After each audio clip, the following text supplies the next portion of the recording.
Anyone who has followed Unsung Heroes for the majority of the series will probably have recognised that I like to feature cars that, generally speaking, aren't just different or unique, but that actually try to achieve something. Something in the racing world, in the road world, maybe a concept or a prototype of some kind.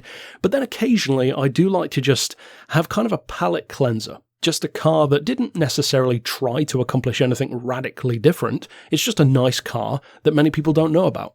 The Morgan Aero GTN, for instance, is a perfect example, relatively early episode, and that's the perfect example of what I'm talking about. It didn't accomplish anything remarkable, it's just a cool car that a lot of people didn't realise existed. This one is another such occasion, although this one, of course, is from the racing world. Now, one of the reasons why many people don't know of this car's existence is because you wouldn't expect it to exist. When you're doing a Google search for something Morgan-related, well, you could well find yourself stumbling across the GTN, because there aren't a huge amount of Morgan models, and the ones that are special stand out, as an example. When you come across a Isuzu, well, most people aren't typing Isuzu racing prototype from the 60s. It's kind of a specific thing to be looking up, and yet here we are. Now, what is the significance of this car? The Isuzu Bellett R6, and specifically the coupe, is what I want to refer to, which is the blue one you can see here, because they also built a Spider version, which, as far as I can tell, uses the same underlying tech, same engine, etc., doubtless very similar specs, and that one is finished in orange.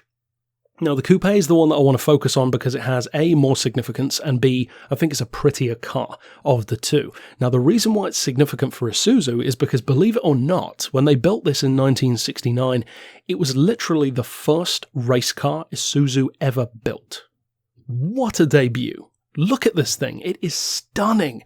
That's like today, a company like, I don't know, Perodua making their first racing debut, a Le Mans prototype. I mean, this is amazing. For back in its time, that's a remarkable little car for a company like Isuzu to put out.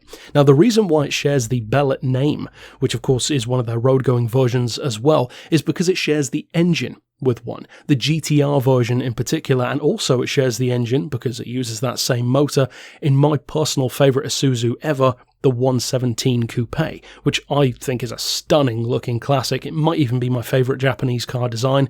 To be honest, it's such a gorgeous, clean, simple little coupe. And as far as the engine spec, of course it's a race car, so it's not going to be the standard, 120-ish horsepower engine that they use.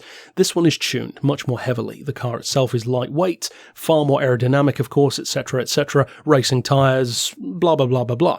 Now, the power is not exactly known as far as I could find, but it is believed to be in excess of 160. Now, 160 horsepower doesn't sound like a huge amount, of course, by today's standards it wouldn't be, but you've got to remember this is late 60s Group 6 Japanese racing, with a essentially road-derived engine in a tiny, very aerodynamically efficient car for its time, and a car which doubtless did not weigh very much. In fact, I would be willing to bet money that this car does not weigh any more than 530 kilos. It's easily going to be less than that, and with that kind of weight, 160 horsepower is more than enough. Now, as far as what the car did or didn't achieve, that's where the issues come in, because yes, it was the first Isuzu race car, and by definition, even with a strong start, they don't have a huge amount of experience when it comes to racing.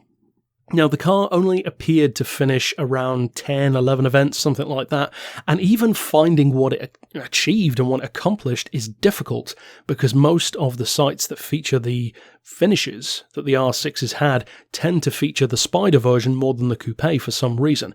Now, the best that the Spider ever achieved, from what I could find, was a 4th place finish, and I can't even find what the Coupe did. I'm sure the information is out there on some entirely Japanese website somewhere, but I wasn't able to find it. Now, the car was actually promising, both this and the Spider, in qualifying. It did pretty well.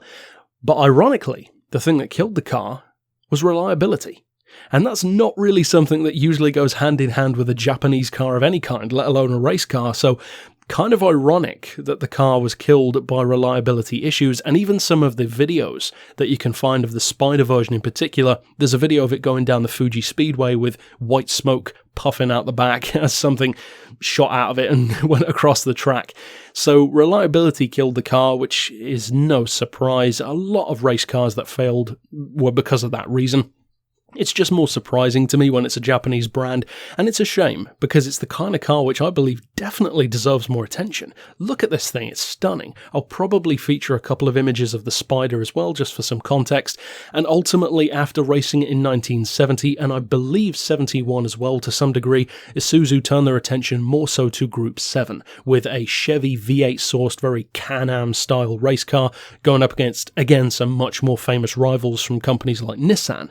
So again, not too surprising that this one got buried, especially compared to a big Chevy V8 monster, but at the end of the day, it's a very pleasant, nice, I would say pretty little race car, which has a huge amount of significance to Isuzu as a brand, being their first foray into racing, and what a first attempt. No, it wasn't reliable, but man, what a gorgeous little car. So, as I said, just a car which is easy to forget. A lot of people didn't realise it existed in the first place, and for that alone, I think it's definitely worthy of a place in this series. But of course, if you are new to Unsung Heroes, maybe this is your first episode, I would urge you to click on screen, because there are a ton of cars that we've already talked about that you'll find interesting, I can guarantee that, and plenty more that we haven't even talked about yet. But that's it for this instalment. Of course, I'll see you next time, and for now, as always, thanks for watching.